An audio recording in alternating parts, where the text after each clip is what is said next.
welcome back. We've got a lot to talk about today on AM Talk. Our guests later will be joined by Bernard Mona. He's the chairman of the PNC. But until he gets here, we have the honor of his company. Alassane Suhuyini is the Honorable Member of Parliament for Tamale North, and he has indeed won his party's approval to represent them in that particular constituency in the coming national elections. Congratulations, very well done. Thank you very much, Greg. Excellent. I have no doubts it took a lot of hard work to get there, but you're there. At least. And I must, express my profound gratitude, first of all, to God for, making it happen. He's always been our only pillar in this life, and I thank him that once again he has blessed us with such an overwhelming victory. And also to the delegates. I mean, they are the kingmakers, and their overwhelming endorsement is only an indication that I should work harder. I'm inspired to do so by that overwhelming endorsement, and I believe that together we will make the NDC greater in the Tamale North constituency, and the people of the constituency proud of us and our party. Well, once again, very well done. Congratulations. Thank you. I keep hearing about how expensive these things are. Was it quite a burden to get this process through? Yes. I mean, there is no campaign that is inexpensive. I mean, you as a radio station also, undertake campaigns, and you do know how costly these things are. I mean, in terms of logistics, in terms of transportation, in terms of feeding your crew. I mean, so every campaign that you embark on definitely costs money. And I think that it's an interesting discussion to have, but it's also important not to confuse the issues. I don't think that money in politics is necessarily wrong, but it is what the money is used to do. When the intention of the money is to corrupt, the voter, that is when it becomes an issue. But if the discussion is conducted as if anytime you see money or spending going on in politics, then it amounts to monetization, then you will be confusing the issues. Because even in developed democracies, like the United States of America, sometimes to get the North to even lead, either the Democratic Party or the Republican Party, your ability to raise funds, and the amount of money that you raise gives you the heads up, over your contenders. So it is not the issue of money, because you see, like I have indicated, if you are embarking on any campaign, whether you are a media house, you are a church, you will provide transportation, you will provide food. In some cases, you will pay for adverts. You will do the knocking. Sometimes you go to traditional the chief's palaces, you go to the opinion leaders, you'll do some engagements that will definitely cost you money. So that has to be separated from an intention to corrupt the delegates, and I think that is what we must all single out for condemnation and discourage from our politics. I think you make an important point. I mean, yes, logistics cost money, and every campaign, whether it's a presidential, parliamentary, every campaign requires logistics to make it happen. You have to physically be on the ground, you have a team, accommodation. But one thing I've noticed is that when it comes to the sponsorship of politicians, it's very different from the sponsorship of perhaps campaigns that as a media house we might carry out. I'll give you an example. Recently I came back from the Ghana Grand, which was organized by the British High Commission. Now, massive logistic exercise, but a lot of it didn't involve people sponsoring them with actual money. Sometimes it was the provision of services and so forth, like fuel. All right, so there were a bunch of vehicles, on the tour. All the fuel was sponsored by Total. So all the British High Commission had to do was bring their vehicles that already exist, put their drivers who have already been paid a salary in the vehicles, and the fuel was sponsored. In a political endeavor, in an election, what appears to be the way of funding it is money, cash, physical cash, not even the provision of service. And so that money then can be used or abused by the candidate and their team.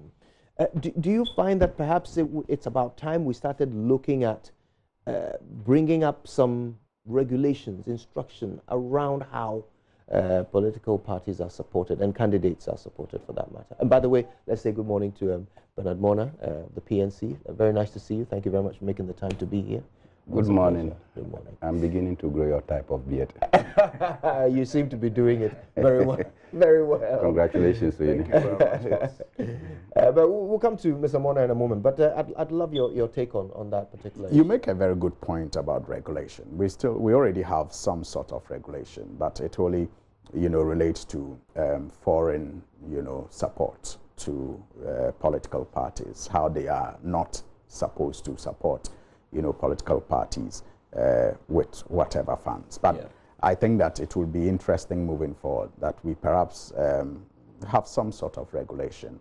I think that openness, defeats corruption.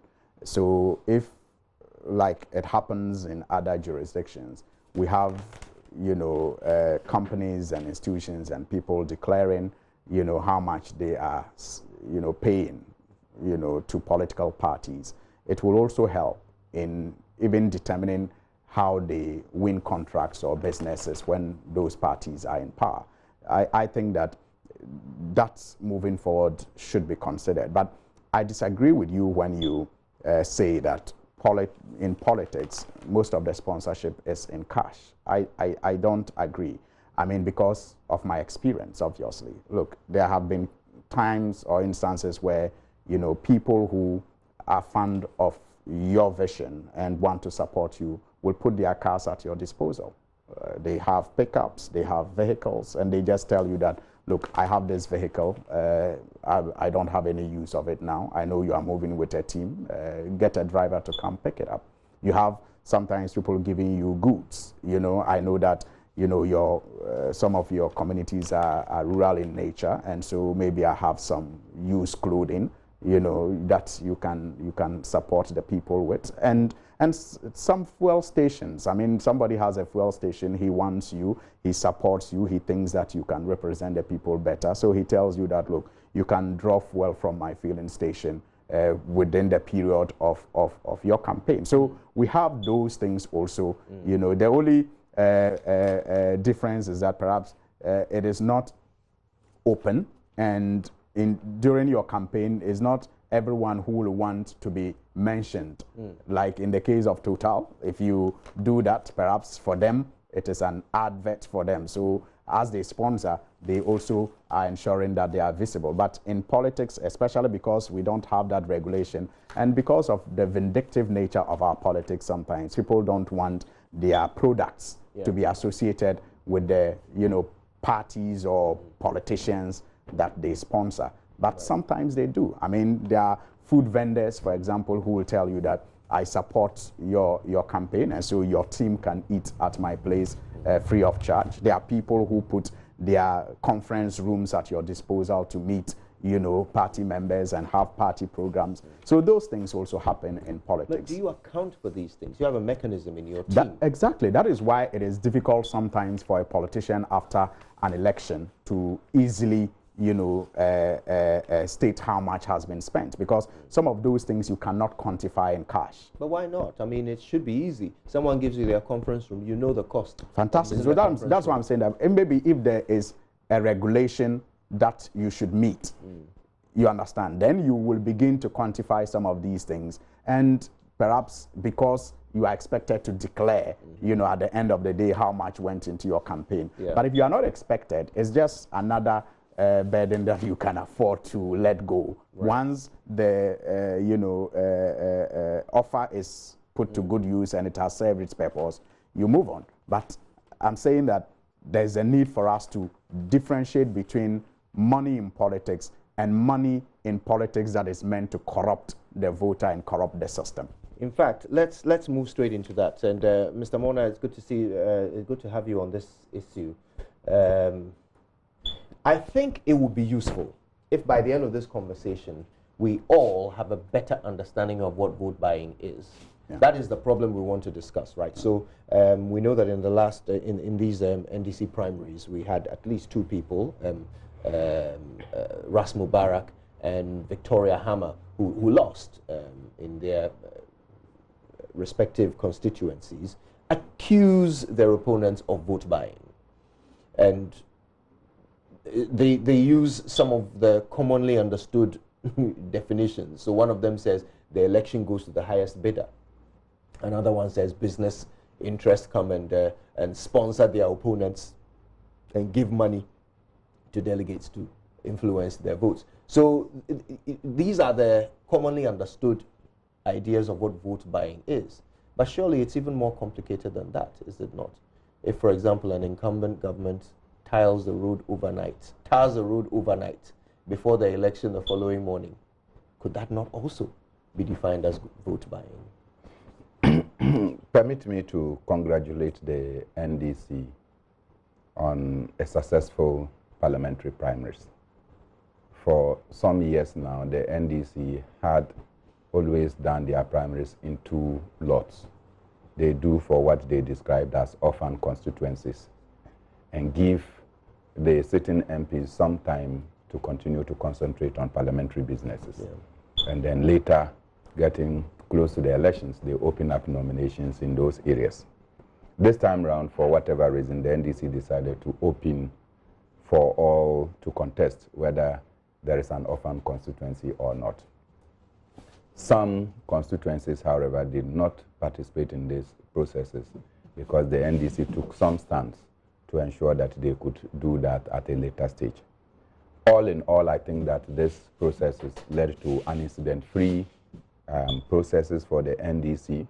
Apart from except one a journalist situation, getting slapped. yeah, a situation where I'm told that around the Oti region, a journalist was slapped, and I think that there must be proper and thorough investigations into the circumstances that led to the receiving of slaps and the giving of slap in that particular instance, so that in future we should be able to avert this. I do not see why a journalist who is doing his or her job should be slapped in the course of parliamentary issues. I think that also in the Upper West region, prior to the parliamentary primaries, a journalist was in studio and had made pronouncements on a certain candidate, and the candidate's people went to beat the journalist. No. I think that it is also unfortunate. People have their opinions, and they should be allowed to carry out those opinions. And they have to make judgments on the various candidates that will occupy the seats. And so if they make those judgments, it is for you to go and correct the judgments and not to go and physically attack them. I also want to congratulate Suhuyini for his re-election as the NDC candidate for Tamale North. You didn't come to campaign. Actually, I'm planning a candidate against you. And the PNC will spring up a candidate against you, so be ready. I'll be surprised, given how well you wish me all the time. So we'll get a candidate for you, you know, so that we will give you, at least you will know that the PNC is not dead in your constituency. We will let you understand. They are my brothers. I work with them. I know, but you get a good and a formidable challenge in the constituency. So I wish you well. Thank you. As I've always said, the best will always win. Yes. He wishes you well to an extent. Yes, yeah, I wish him well. I mean, he's a young, vibrant guy. Yeah. I have known him from his days from Diamond FM all the way to Accra to Radio Gold. So he's one of the young people I have monitored, and I think that he's come too quick and too sharp. His contributions at national level very easily misunderstood. I know, right? Too quick and too sharp. He's come too quick and too sharp to get to the top. That not said, I think that I've listened to a number of the candidates. First, I think that political communications is very important. You go into an election. For me, who is a sportsman, you go into a game with all the hope that you will win. Indeed, you prepare adequately to go and win. But your opponent also does preparations. And sometimes, as we see all the time, look, there are instances when Ghana is playing, you see Ghanaians even against Ghana. You know that. You see Ghanaians against Ghana for some good reasons. And I can give you an instance. Anytime the Black Stars, for instance, are playing, I can tell you athletes in Ghana want the Black Stars to fail because they feel that the sports authorities are giving only attention to the Black Stars. The volleyballers are hoping that the Black Stars should fail so that when they keep failing, attention will now be put on them. Do your own investigations and you find out. Basketballers, I belong to that fraternity. And I can tell you that they always pray that the Black Stars should fail. And these are Ghanaians. It's not that they are not patriotic, but they feel that resources meant for sports are dedicated only to the Black Stars, to the neglect of those who are doing. Look, recently we just did a volleyball tourney, and the players suffer. Just to get $8,500 to move from here to Abidjan to go and play a tournament by bus, they couldn't get the whole team. And you would think that when another sport is going and they hear of millions of dollars, they would pray for the success of the team. They will not. And this is Ghana. And Ghanaians pray for the failure of these teams. So you have to sit down. So within even your own party, when you are in an election, people pray that you should fall. And of course, why? If I know that Suhuyini is a threat to my PNC chances in Tamale North, and he is going for primaries, and I know that the other candidate contesting Suhuyini will be an easier person to beat in the main elections. If I have resources, I would rather give to the opponent so that Suhuyini will not win. And a lot of it did happen. It is not, it's nothing, and you cannot blame the other opposition political parties for doing that. They have reason because Suhuyini's venomous words are not palatable to them. So you can't blame people from getting for getting those support to be able to do that. Is it legal though? There's nothing illegal about it. What is illegal for me to support you to become the head of JoyNews against my brother Walker? If I have the resources, what is illegal about it? Because I prefer you, because you know that the diabolics in Walker are on a certain tangent. So I will support you. But does the NDC not have anything in their own constitution or you see, in giving these gifts, they are not written in checks. Unfortunately, we don't. No, even in giving these gifts, they are not written in checks. Yeah. I have a brother, the same mother, the same father, who is aligned to MPP. You think that when I'm going for elections, he will not support me because he's MPP.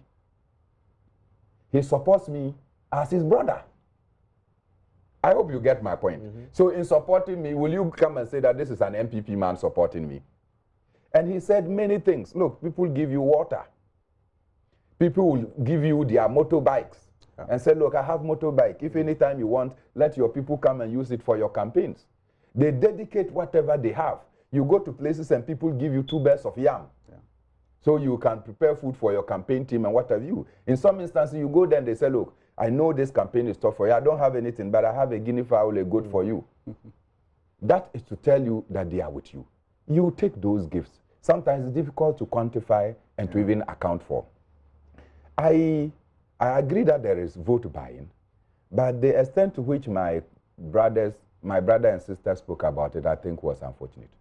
If you listen to my brother Ras Mubarak, he admits that he gave some money out, 100 cedis each. He himself? Yes. But his opponent gave 500 cedis each. So he was outbid.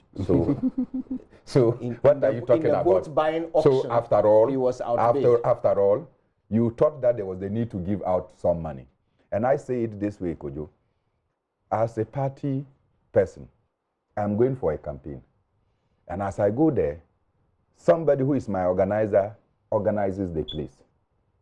They look for chairs to rent. They may pay for the venue. And I go and I talk to them and I just walk away. I don't pay for the furniture that they used on the occasion. I don't pay for the water that they will drink on that occasion. And the person used his or her own resources and say that, look, these things is a debt. You have to meet the person halfway. Do you consider that vote buying? After all, you should have rented the furniture to enable the people come and sit down. You can't let them stand. Well, that cannot constitute vote buying. But that is to enable the people. Paying for a product, so the money goes to the person who owns the furniture. Fantastic. Not to the delegate who's going to vote. When you buy them water, do they deserve to drink water? Well, I mean, if you organize a program, I hope you understand. If you organize a so program in such instances, we should do proper distilling of what constitutes vote buying and what constitutes appropriate expenditure in these campaigns. That's why I'm saying money is... You understand? In all this, it is only when you go around and you are giving money, people deserve development. You are not bringing them. As soon as there is a by-election, or because you feel that that constituency is under threat, then you start loading things there. Sometimes contracts are not even awarded. And then you see that those developments are coming up. And soon after, you see that everything stops. Then you can say that this package constitutes vote buying. So let's say you organize an event, just the example you gave. Everybody comes along and you give them food and water. And then you've got your logos on the food packs and everything. You know, vote for Al-Hassan Suhuyini. On your water, you've labeled it with his picture, vote for Al-Hassan Suhuyini. You hand this out to delegates who are going to vote. Or if it's a national election, you hand it out to voters. Is that vote buying? It's partly vote buying and also partly advertising yourself. So we should be able to distill that. Look, it's vote buying because, why? If it is a party event and the party decided that we are going to cook, we are going to provide everybody with accommodation and feeding, and you decide to add extra, then the party can take you to tax because the party has taken good notice of the fact that we are sponsoring feeding and what have you.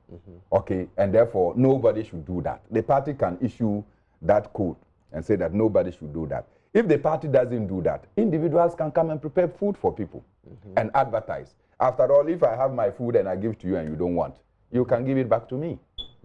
But if you take it, it means that you are also interested in the bait. So but if you are selling if you are selling and nobody pitches, will that be vote buying? But this is not purchasing. You're handing out food. You are selling the food in order to get a vote. You're not selling. That's what you are saying. Yeah, you dish out the food. I decide that look, there is food for all of us, so I would rather prefer that food than your food. Is it, Kojo? That is where I agree with you that we may, moving forward, require some rules, internal regulations, you know, in our political parties, and maybe external regulations to govern all political parties. Because as we speak, I mean, there is no regulation that says, for example, that if a party event is being organized and the party decides to feed all those who will attend, an individual cannot also offer food. There's no regulation. And if an individual does that and takes advantage of it to advertise himself for whatever purpose, I do not consider it vote buying to the extent that food is available and the person chooses to also be sensitive to give options. And like Bernard was suggesting, the food is not forced down on anybody's throat. It is on offer. And so you pick it, and then it is part of the campaign. It's part of the advertisement. You see my poster on it. You acknowledge that I am visible. I am available. You eat the food. You will feel that I am sensitive to the fact that as you have traveled this far, you will require some food. So it's part of campaigning. That is how I get you to notice I am sensitive. And the advert also is about my poster on it. So it still constitutes campaign. But where there is regulation that says, look, for this party event, say the event to choose a parliamentary candidate, the party is taking responsibility of feeding. And so no candidate should prepare any food. Then it becomes a regulation, if violated, can attract some sanctions. But in the absence of that, it is not vote buying. You see, I spoke about the need to differentiate between, you know, money in politics and money that is meant to corrupt, you know, the voter. So, for example, if a person's TNT and feeding and, you know, refreshment put together can cost 100 Ghana cedis by our estimation, and then the person is offered 1,000 or in some cases 2,000 Ghana cedis, it will raise eyebrows. I mean, so that is why I'm saying that and that for me can be condemned, can be criticized, but it also has to even be done within the context of a regulation, if one exists. But in the absence of a regulation, then it is like free for all. But I understand the fact that, you see, Something is always responsible for the death of a man. I mean, people just don't die. Something is so after an election, you'll expect people to always want to find a reason why they lost. Okay. Let me give you. Do you get the point I'm making? So I consider some of these utterances as coming from their emotive or emotional parts, you know, because it hurts to lose. So Victoria Hammer, for example, says that look, elections in this country do not even reflect the will of God anymore, because people just buy the victory. You know, she said she vowed never to try to use money to influence people's choice, but she believes that those she went up against did that and won. You know, so yeah, you're right. Something must kill a man, but is it all pure emotive talk, or is there some reality to this? I mean, you've given this example where you're suggesting that look, this is not vote buying until somebody passes a rule against it. But should that rule come from the parties, or should it come from the Electoral Commission, or should it be something that is passed in Parliament to govern all public elections? Where should the regulation come from? No, you see, I made 2 points. I mean, I said when the offer, when the offer exceeds what is reasonable, like you have a venue for a program, and people are going to leave their homes and come to the venue, and the cost of feeding, refreshment, and transportation is, say, 100, and the person is given 2,000. It can raise eyebrows. But even that, we have some people, for example, who will tell you they are given honorarium. Do you understand? So in the absence of a regulation, even though it raises eyebrows, it's still difficult for you to consider it vote buying until you have a regulation that says if a person is attending this program, he or she is entitled to this. Anything extra will be considered to be meant to influence the person. If not, somebody can tell you that when you attend programs, you know, you are given honorarium. So I give you food, I give you, and I give you honorarium. Do you understand? And that is why I'm saying it shouldn't be acceptable in, say, church programs or corporate, you know, programs, but only corrupt and unacceptable in political parties. Until there is a regulation that says if you exceed this, then you have a problem. But in the absence of that, I don't fault people when they raise eyebrows when they hear certain amounts. It is reasonable to raise eyebrows, and it is I think I support, you know, a condemnation or a critical look of some of those things. Mr. Mona, exploring this further, where should the burden fall? Should it be determined as vote buying if that was the intention with which it was done? Or should it be determined as vote buying if that is the effect that it has? It's a difficult question to answer. And I just want to say that, look, vote buying can occur in many fronts. And it can also occur maybe with the intention behind the action that you are taking. I give you 2 instances. One is in the CPP and one is in my party, where in 2008, leading to the CPP Presidential Congress at Tech, they anticipated that the event will last for 2 days. By the close of the second day, voting had not started. Budgeting and preparation for the entire Congress would have been for 2 days.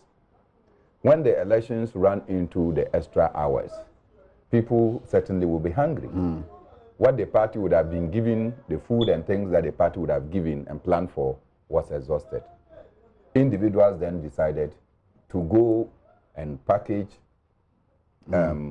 food in disposable containers and brand them and come and give to people, so that people will not be too hungry, they will not starve, and they can survive. But they branded the food. And at that critical hour when man needed food, I mean man, both sexes, needed food and needed water, and there was none, and you offered it, could that change somebody's mind about who should vote for? Did that affect the outcome that Indum won and Akosa did not win? our Congress in Suhuyini, we were in court, remember, the morning of the Congress. Yeah.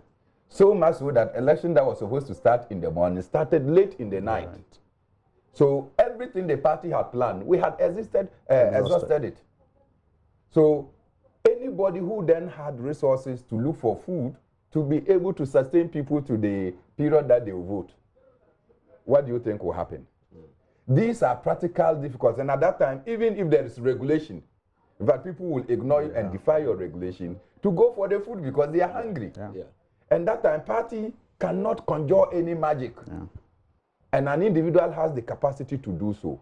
When that happens, then there is a problem. And maybe the last one, the NDC last Delegates Congress that elected their national executive at Trade Fair, all of us, including you, the media, they underestimated the time, the numbers, and they got there and then they were overwhelmed. It took them an extra day or two to be able to complete the processes. People were hungry. The party had stretched its limits. So individuals could offer. In such instances, do you call it assistance or you call it vote buying mechanisms? Because the individuals did not actually plan that this will happen. And it happened because of either poor planning or we underestimated the strength. So these things can occur, and the gesture of the individual must sometimes even be appreciated by the party, that when things became difficult, some individuals came to the rescue, in spite of the fact that they took advantage. Now, there can be regulations at two fronts. There can be regulation at the national level and also within the various political parties. I know that within our parties, when we are going for congresses, for instance, we determine that each member that comes for a period, maybe you have to get 50 cedis for the 3 days that you are going to travel. Okay? And so that is what they will package and give you. Some instances we wanted to cook, but sometimes you cook and the food in terms of distribution is difficult. So you rather prefer to give people money and encourage vendors to come and cook around, sell food around there, so that when you are hungry, you go and get something to eat and you can come and do your job. When we plan that way, and we get there and we run into difficulties, and when we plan, then we tell that no aspirant should, that's part of our election guidelines.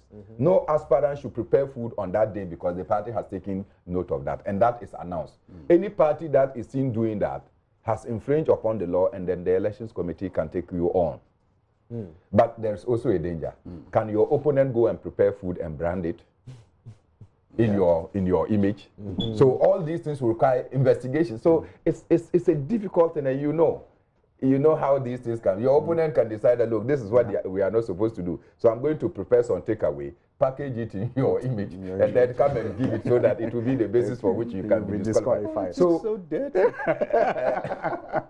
Oh, why is it dirty? It's an immaculate. It's an immaculate game made dirty by dirty people. Because out of politics, education comes. And you will not tell me that your education is dirty. Depends on where you went to school. Yeah, understand. I went to school under trees and an Akiapu tree, and I think that I'm not a dirty student. No, but that process was not worthy of you. I'm saying that, but at least the quality of the teaching and the location of my classroom was determined by the weather. When the sun was at this angle, it means that my classroom had to be at the other side. Wow. Yes, I did. I did. And many people will attest to this. So I'm saying that is not the issue. The most important thing is that when we come out, politics is an immaculate game.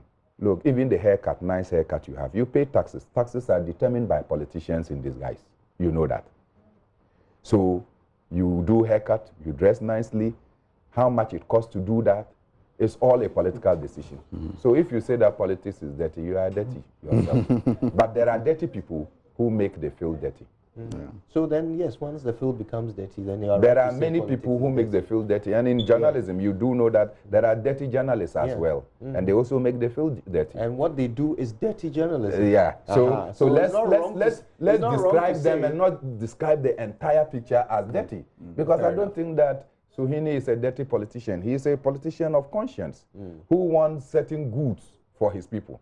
Mr. Mona, I don't want you to give our audience the impression that I have said that politicians are dirty or anything like that. I said, why is politics so dirty? That's the question. And I have just told you that it's an immaculate game. Fair enough. Dirtied by dirty people. I understand. Thank you. Let's talk about something else. Let's look at what is fast devolving into something patently ridiculous. The PPA scandal. It's heartbreaking, first of all, I think. I mean, to recognize that such a scandal is engulfing the particular body whose responsibility it is to safeguard the public purse and protect us from acts of this nature.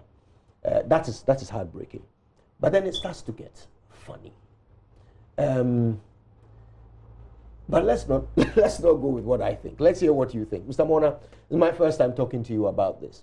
Your impression of what has happened and how it is being dealt with. First, I'm not surprised that it happened at that level. My surprise is the caliber of person that was involved and the man who is supposed to actually be the protector of the state. And given the fact that he was the first PPA chief executive, for a reason he was brought back to come and ensure that sanity prevails within the Public Procurement Authority. At the time that Mr. President thought that sole sourcing or single sourcing of projects was inimical to the total development of our nation and that it constituted loss of revenue and that sole sourcing rather escalated contract figures.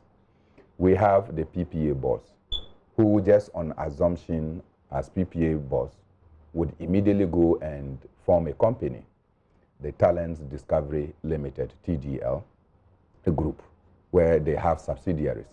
And soon after he has formed a company, that company is able, without work experience, is able to secure high-profile contracts to execute.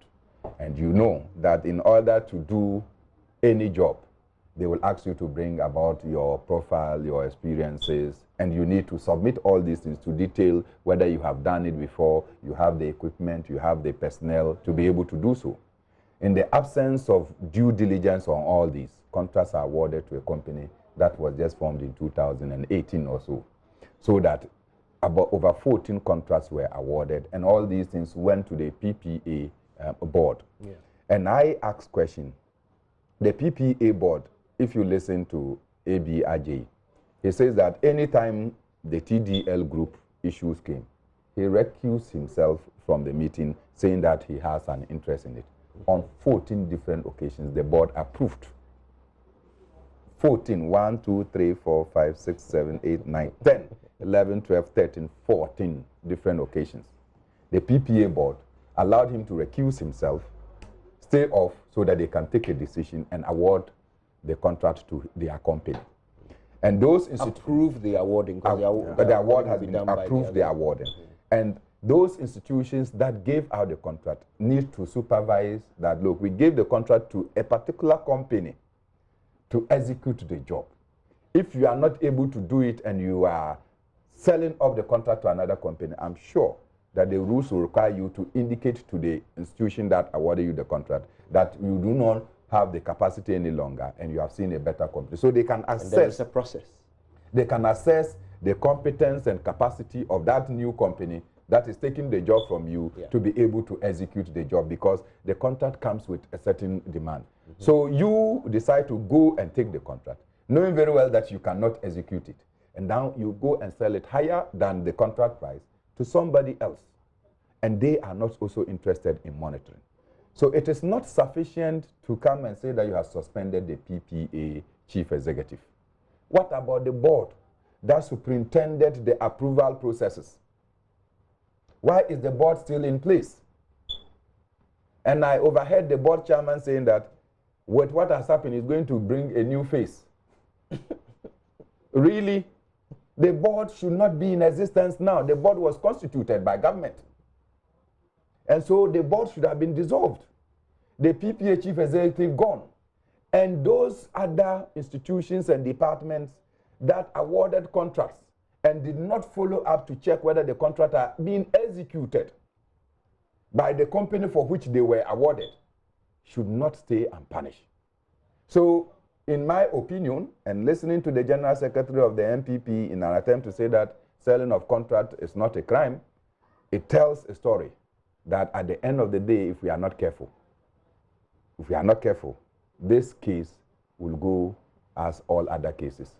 He will be cleared and maybe reassigned or even brought back to his office. I think that there is something very dangerous that this nation is setting off. And I am just terrified that it will not be long. People who are getting every day angry, getting annoyed by the thievery of the political elite. It will spark in our face and we'll all say, had I known. Mr. Suhuyini. You know, Kojo, this case for me reflects the saying that when a fish is getting rotten, it starts from the head. We have seen a lot of rotten things since Nana Akufo-Addo became president of this country. He has in various ways sought to clear those rotten things that we have seen, because perhaps they were the legs, the fingers, the hands. So for me, Manasseh's job on PPA got the matter right at its heart. And it reveals the fact that the little rottenness that we have been witnessing, that the president has been clearing, have actually been, actually started from the head, or it is actually even, more manifest in the heart or the head. Because, like we all say, this is the gatekeeper, supposed to be the last man standing. And this level of rottenness is what, he is engaged in. How else can you talk about protecting the public purse?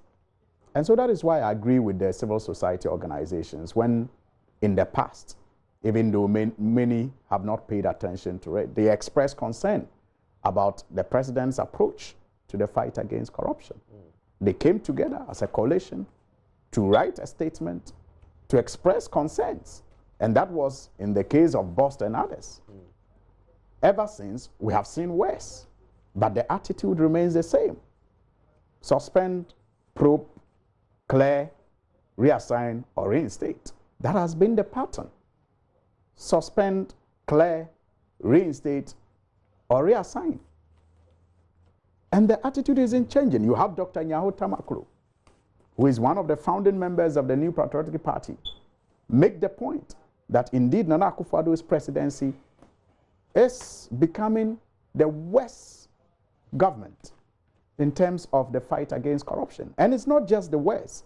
In fact, research has actually proven that point, that in the Fourth Republic, this government is the one that has scored the lowest on almost all the corruption research indicative teams that we have around the world. So what evidence again do we need to tell us that indeed it was just a hype to say Nana Akufo-Addo is a corruption champion? The reality, is a anti-corruption, champion. The reality is simply,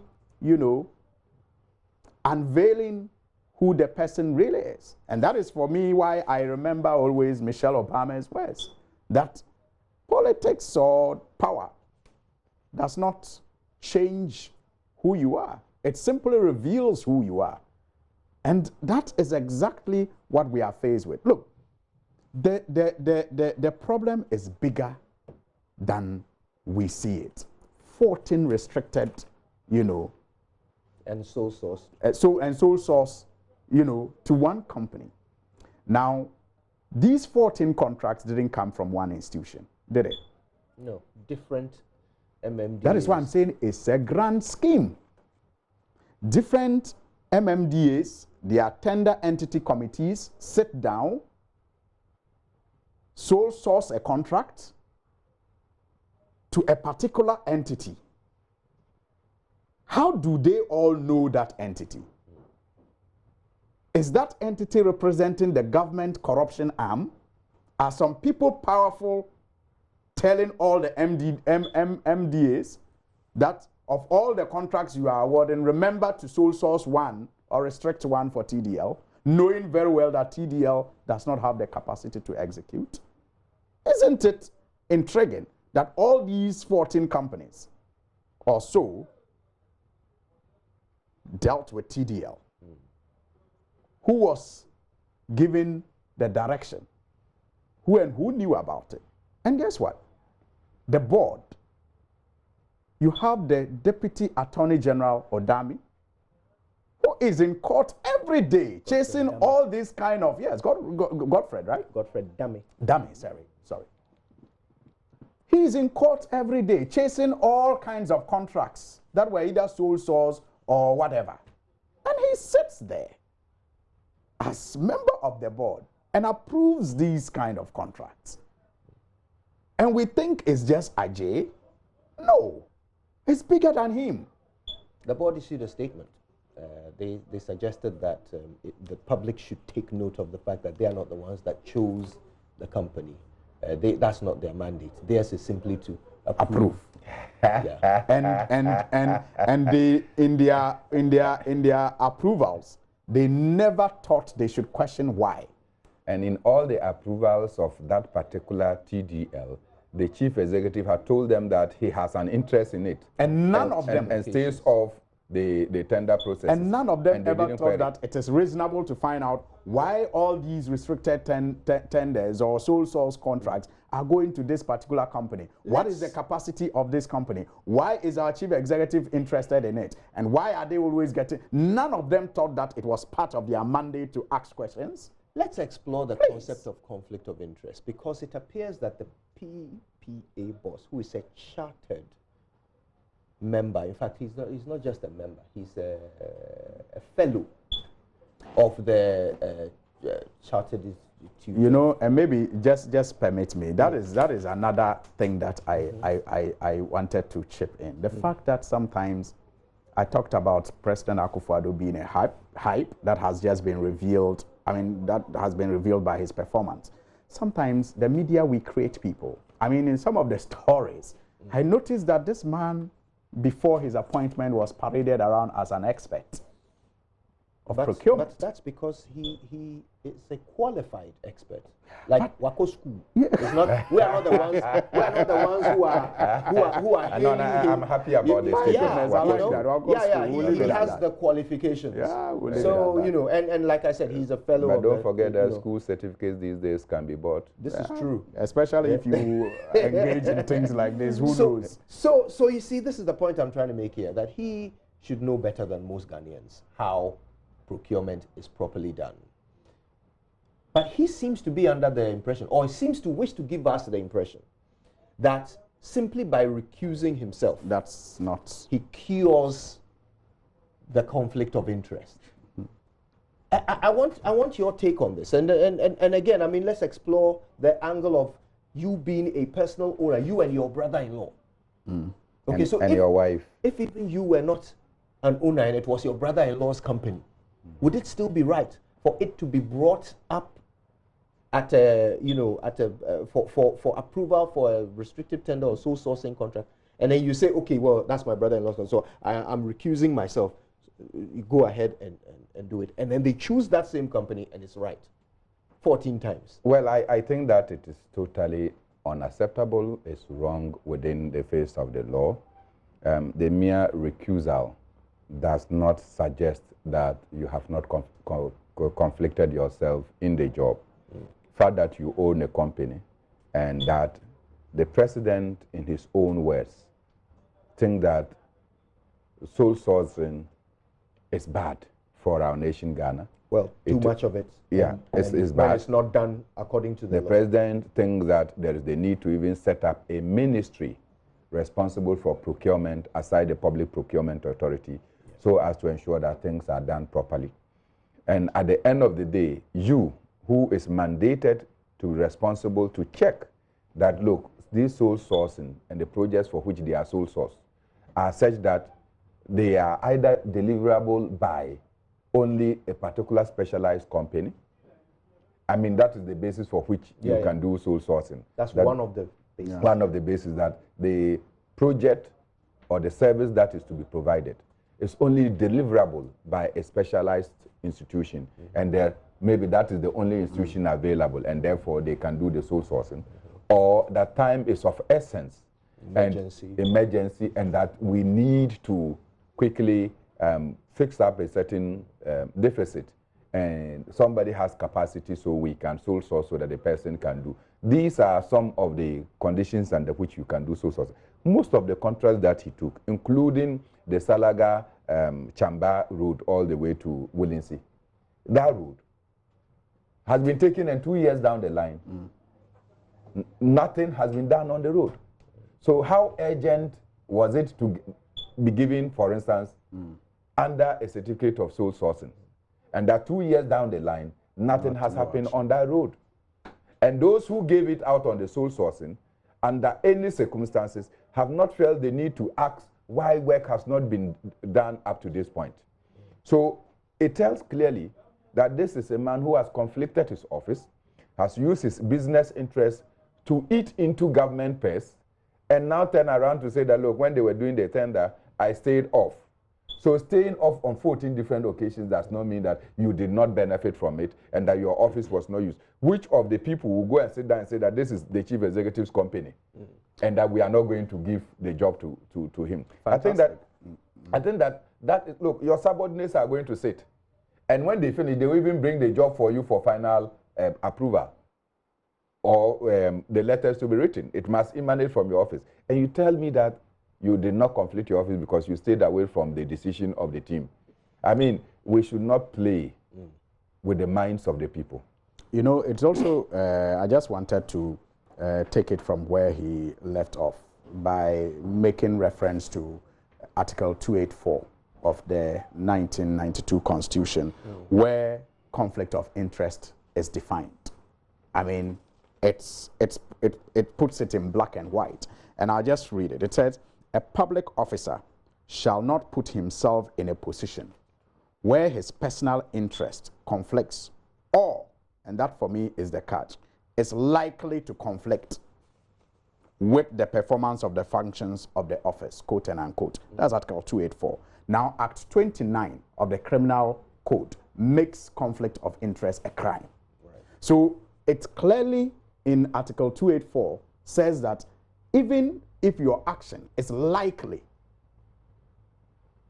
to, bring about conflict of interest, it is conflict of interest. It is not just the act of sitting in to endorse it, but the fact that you allow it to come there, you announce to them that you have an interest, and you step out.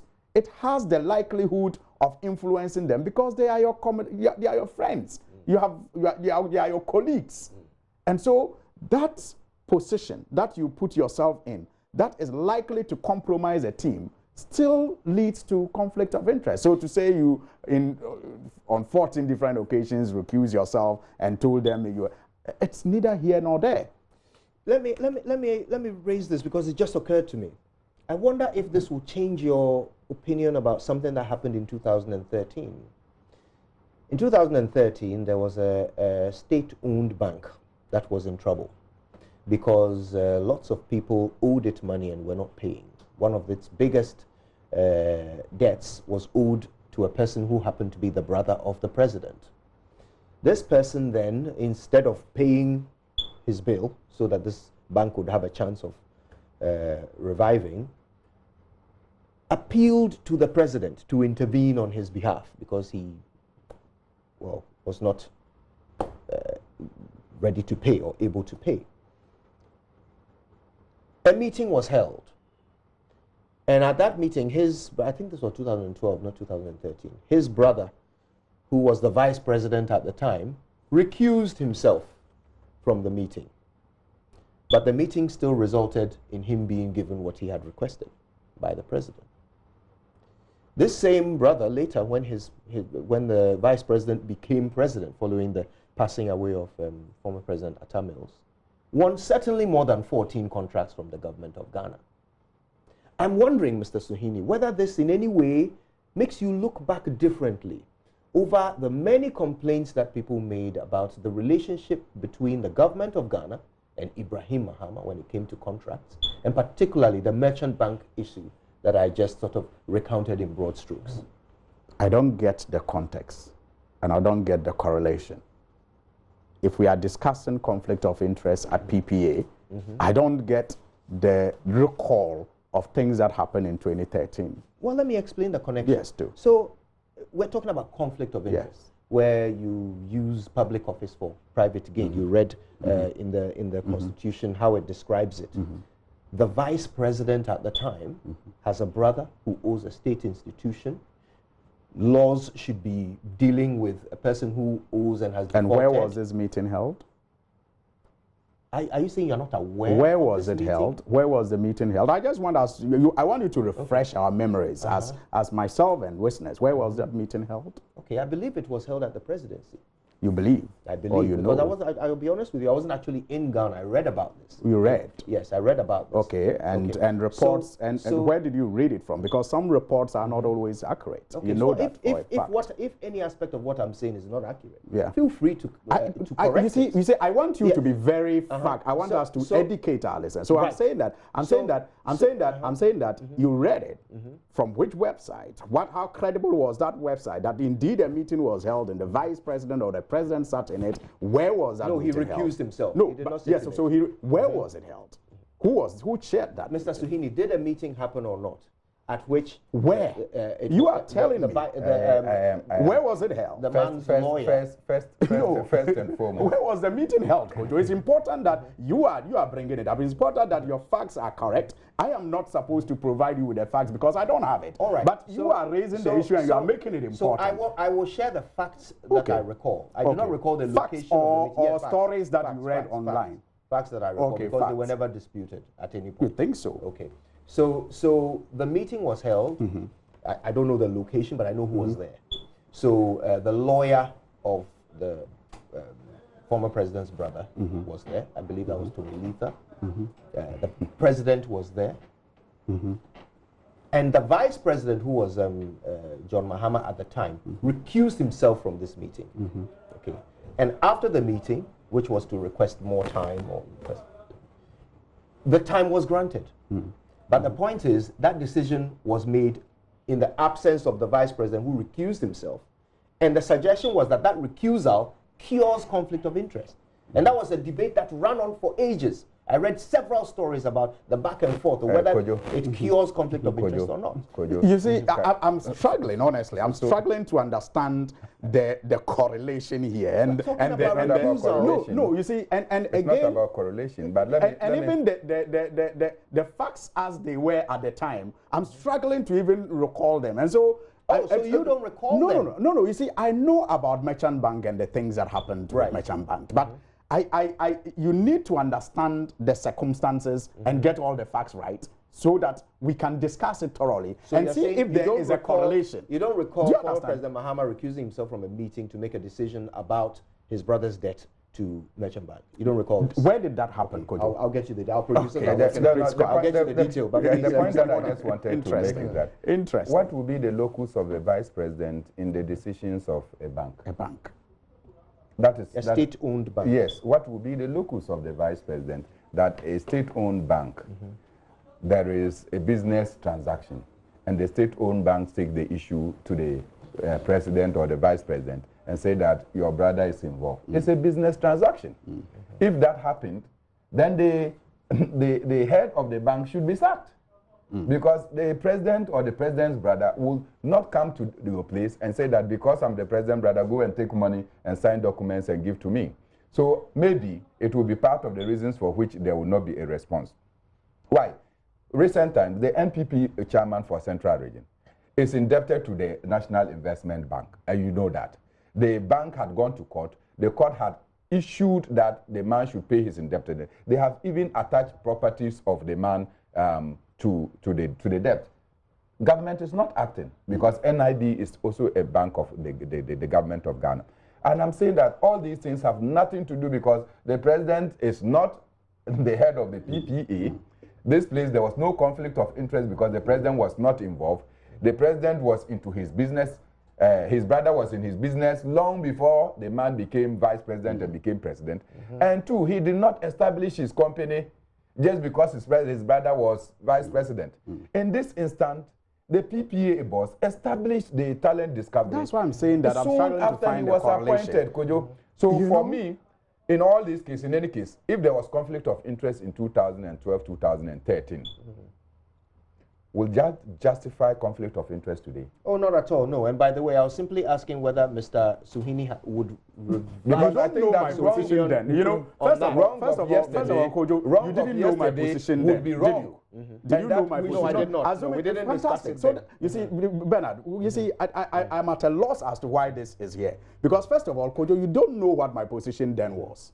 So why do you suggest? What was your position exactly. then? So why do you suggest that? Okay, this will make me revise my. It's impugning. Then? First of all, look, conflict of interest is conflict of interest. If it is established in a case, my position will remain consistent. But if you don't know my position then and you bring it, I'm wondering why. I'm thinking, I mean, why is Kojo assuming that my position was this and it will make me revise my position when even the facts are not clear? The facts as I know it, I remember, and I'll share with you a Business Financial Times story that was published. President Mahama said, I don't have any interest. I don't have any interest in Merchant Bank, and stated that SNIT and all other institutions related to Merchant Bank must go after their debtors without fear or favor. I can quote it. He said, I do not have any interest in the Merchant Bank and I have no peswa in there. I will urge Merchant Bank and Senate to go all out to retrieve their monies from debtors, whether it is ENP or Abinwaha organization, quote and unquote. This was President Mahama's position on that matter. Yes, so that is what I recall. And then after the company was sold to a private entity, he then set up a task force to go and retrieve the money from the private. Okay, we'll talk about that another day. But right now, you have moved this PPA issue, a company that was set up in 2018 to take, advantage of government contracts, to a company that existed long even before the brother became president or vice president. No. My actual question. I really my actual question was really about whether or not your position on the president's brother. You don't even know my position then, Kojo. You don't even know. You can't even state what my position then was. But you're so right why here. do you suggest? So why do you suggest that it has changed? No, why do you suggest that it has changed?